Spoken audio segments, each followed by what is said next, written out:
Oi, pessoal, meu nome é Larissa, eu estudo no IF daqui de Poços e faço parte do PIBID. E hoje eu vou explicar para vocês, fazer uma revisão dos fundamentos da cartografia do plano de estudo doutorado da semana 2. Então, o que seria a cartografia? A cartografia ela é a área do conhecimento responsável pelo estudo, pela produção e divulgação de documentos, que representam a superfície da Terra ou partes dessa superfície. O documento cartográfico mais conhecido, que a gente mais conhece atualmente, são os mapas. No entanto, existem outros tipos, como as cartas topográficas, as plantas, os croquis, as anamorfoses, as imagens de satélites e de radar, além das fotografias aéreas.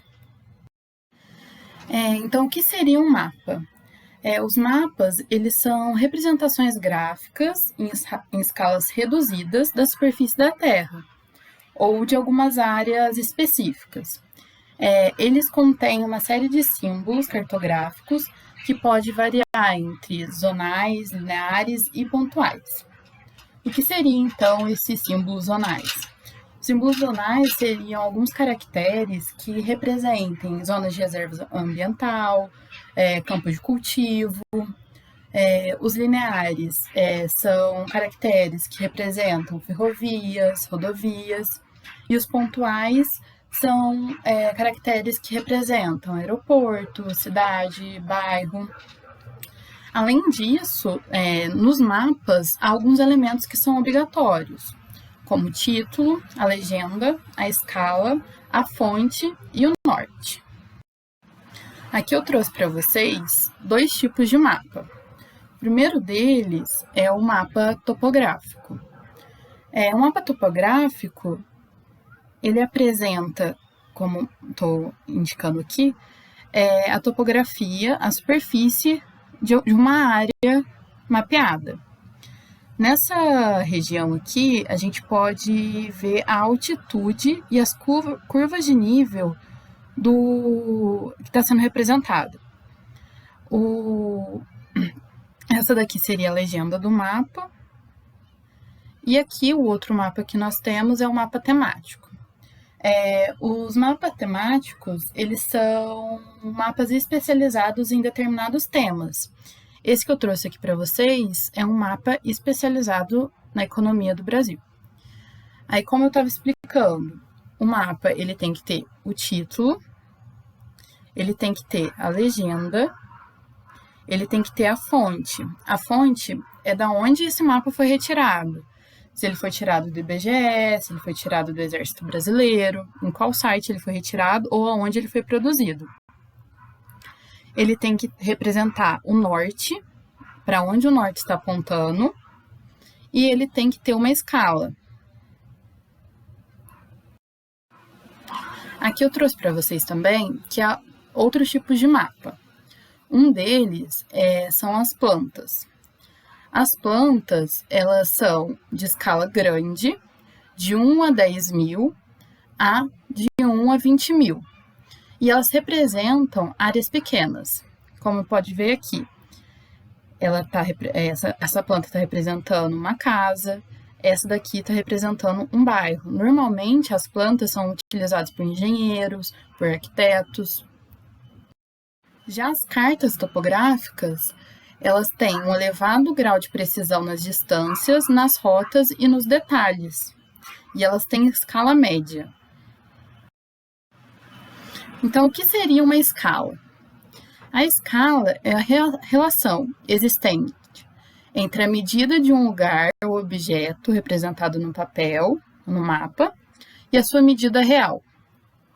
Todo mapa ele apresenta uma escala, já que o mapa é uma representação no papel de um espaço real, né? Então, aqui eu trouxe para vocês um exemplo de uma escala. Como que a gente visualiza a escala? Imagina que você está dentro de um avião e conforme você vai elevando de nível, você vai tirando fotos. Aqui você tem, no mapa 4, uma foto aproximada do lugar. É uma foto aproximada, que ali você está pegando parte do bairro, parte do rio. Já quando você vai afastando mais, você tira outra foto, você está vendo mais distante. Essa escala, ela está diminuindo, né? Ela está... você está elevando mais, então tudo vai perdendo o detalhamento. O detalhe que você tem aqui, que você consegue enxergar as ruas, aqui você já não tem mais. Você vai perdendo esses detalhes. E no mapa 1, então, você perdeu todos os detalhes, você consegue ver as formas, basicamente. Ela vem indicada por números. Aí eu trouxe aqui um exemplo para vocês verem. Ela sempre vem com o número 1, 2 pontos e o próximo número. Essa é uma escala de 1 por 50 mil. O que esse 1 por 50 mil representa? A cada 1 centímetro dentro do mapa, essa escala representa 50 mil centímetros ou 500 metros na realidade. E consegue nos mostrar grandes detalhes. Já essa é uma escala média, porque a gente tem bastante detalhe de uma área maior. E já essa é uma pequena escala, a gente não tem muitos detalhes de uma área muito grande. Então, quanto menor o denominador, o exemplo 50 mil, maior será a escala. Portanto, mais detalhes poderão ser representados. Assim, a escala de 1 para 50 mil é maior que a escala de 1 para 5 milhões. Aí deixa eu explicar melhor para vocês. Aqui nós temos um mapa que pega 3 países, o México, os Estados Unidos e o Canadá. A escala dele é de 1 para 103 milhões. Essa é uma escala pequena, que tem poucos detalhes, mas a área é muito grande.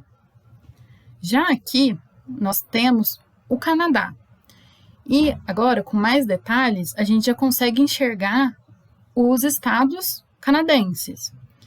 E essa escala já diminuiu. A escala diminuiu, mas o nível de detalhes aumentou.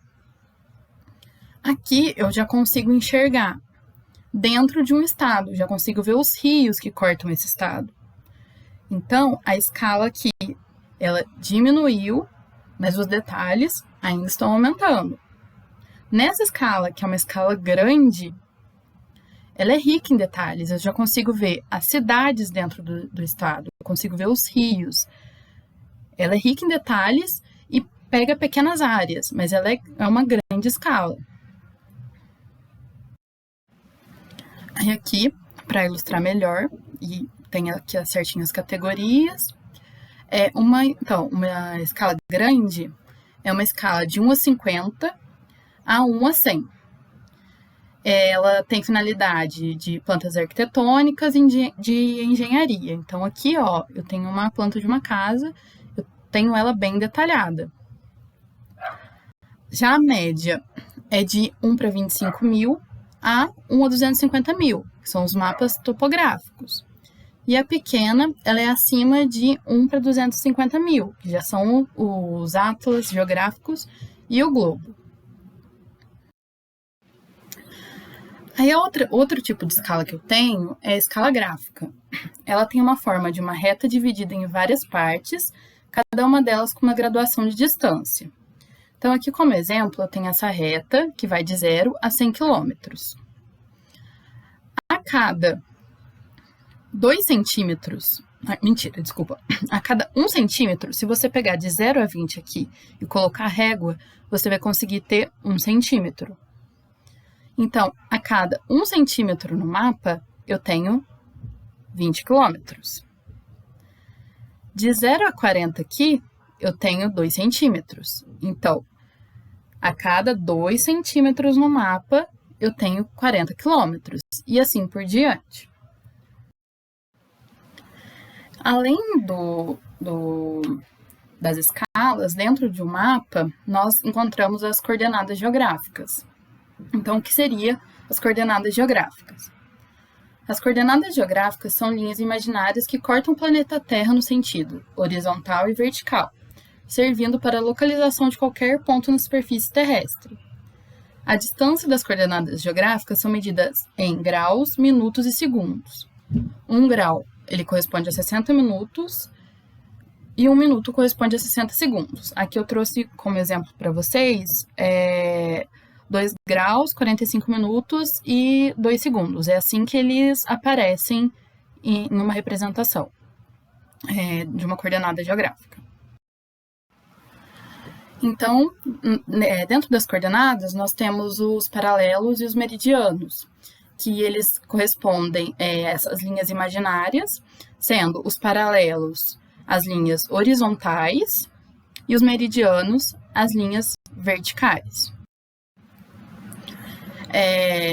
O mais conhecido paralelo que nós temos é a linha do Equador, que corta o globo ao meio. Ela é a linha 0 grau. Acima da linha do Equador são determinadas as latitudes norte, que variam de 0 a 90 graus, e abaixo as latitudes sul, que variam de menos 90 a 0 graus. Além disso, nós temos o Trópico de Câncer, que é a linha acima, a norte do Equador, e o Círculo Polar Ártico. E abaixo da linha do Equador, a sul, nós temos o Trópico de Capricórnio e o Círculo Polar Antártico. Então, as duas linhas, dois paralelos que cortam o Brasil são a linha do Equador e o Trópico de Capricórnio. Bom, já os meridianos, eles são linhas verticais imaginárias que formam a circunferência do globo, que liga do norte ao sul, na medição de longitude. O meridiano que é mais conhecido atualmente é o meridiano de Greenwich. À direita de Greenwich são calculados os meridianos de longitude leste, que variam de 0 a 180 graus, e a oeste estão os meridianos de longitude que variam de menos 80 a 0 graus.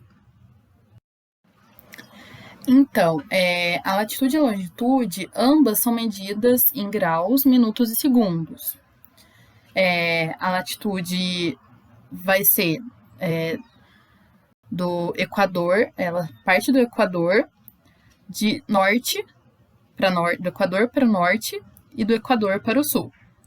Já a longitude, ela parte de Greenwich, de Greenwich a 180 graus, a oeste e a leste.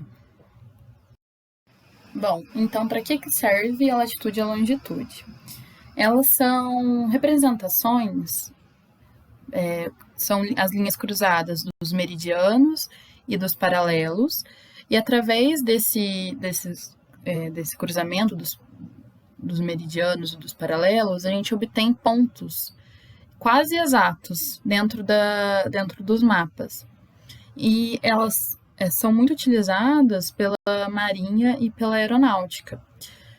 Também são encontradas no GPS. Se vocês abrirem o Google Maps, vocês vão conseguir, com quase exatidão, saber a latitude e a longitude de vocês, pelos números que aparecem no GPS.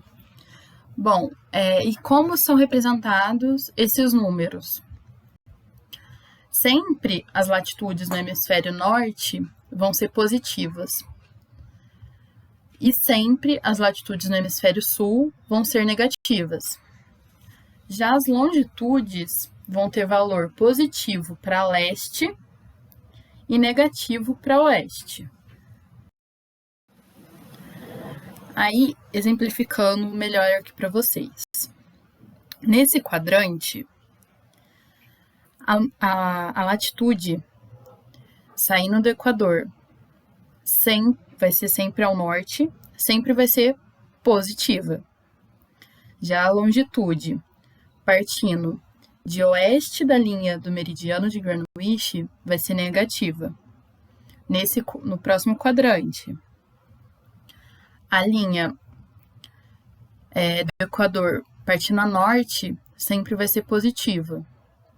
E a longitude partindo do meridiano de Greenwich a leste vai ser positiva. No quadrante de baixo, a latitude partindo do Equador sempre vai ser negativa. Já a longitude partindo de Greenwich a leste vai ser positiva, enquanto a oeste vai ser negativa. Bom, e tudo isso até agora, todas essas informações são para nós conseguirmos nos locomover dentro do globo, saber fazer a representação da nossa localização. Bom, também temos as representações cartográficas. Nós sabemos que a dimensão real da Terra é de um geóide. Então, a Terra ela não tem uma forma perfeita, ela é toda disforme. E para suprir isso, matemáticos eles criaram uma forma perfeita, que se chama elipsoide, para a gente conseguir fazer com que os mapas sejam quase perfeitos, quase consigam representar perfeitamente a Terra. A forma de elipsoide, que é esse círculo quase perfeito, que ele sobrepõe o geóide, ele é usado na confecção de mapas, de cartas topográficas, nos GPS e pelo sistema de navegação. Aqui eu trouxe para vocês um exemplo. Por quê? Porque as projeções cartográficas, elas são feitas matematicamente sobre pontos da superfície da curva da Terra, de uma forma a representá-los sobre uma superfície plana, provocando o mínimo de deformação. As deformações elas vão acontecer em qualquer que seja a transformação de um círculo para uma coisa plana. Como exemplo, aqui a laranja. Foi desenhado na laranja como a representação, né, do globo. E ao tentar fazer essa laranja ficar plana, ela acabou rasgando. É impossível você transformar essa forma de um elipsoide em um plano sem haver distorção. Pode ver que todo o desenho ele foi distorcido. E para diminuir essas diferenciações e para conseguir também transformar os mapas, o globo, em mapas planos para facilitar a navegação, para facilitar também a aviação, foi elaborado pelo cartógrafo e geógrafo e matemático Gerard Mercator a projeção de Mercator. E ela é uma das mais utilizadas hoje. Esse tipo de projeção é uma projeção cilíndrica do globo terrestre, onde os ângulos e os formatos do continente são conservados. Então, eles estão perfeitos. Os ângulos dessa representação são perfeitos e as formas do continente também. Portanto, as áreas são deformadas. Vocês podem ver aqui que, enquanto o centro, os continentes são representados de uma forma pequena, os polos, a distorção que eles sofrem, acabam aumentando esses continentes. Então, os polos eles são grandes, enquanto o centro da representação ela fica pequena. Bom, já a projeção de Peters, ela foi elaborada pelo James Gall e depois ela foi retomada pelo historiador Arno Peters. Por esse motivo, ela também pode ser conhecida como projeção de Gall-Peters. Ela é uma projeção também cilíndrica que conserva as proporções entre as áreas, mas os ângulos e as formas dos continentes são alterados. A gente pode ver aqui que os continentes eles parece que deram uma espichada. Na verdade, é porque os ângulos dessa projeção estão totalmente modificados, só a área que está sendo mantida. Já a projeção de Mulwade são os meridianos e as linhas, elas são proporcional à da esfera terrestre, tendo a forma de um elipsoide. Mas as zonas centrais, elas têm grande exatidão, enquanto as extremidades sofrem muita distorção. A gente pode ver aqui que a área central ela é mantida, enquanto as formas nas extremidades sofrem muita distorção. Já essa projeção é a projeção de Gould, que modifica a do Mulwade. Nessa projeção, ele pega como exemplo, como base, a do Mulwade e mantém e consegue deixar os continentes e os meridianos com uma maior exatidão. Mas ao fazer isso, perde-se partes do globo, partes continentais e partes oceânicas. Todas essas representações são formas de tentar fazer com que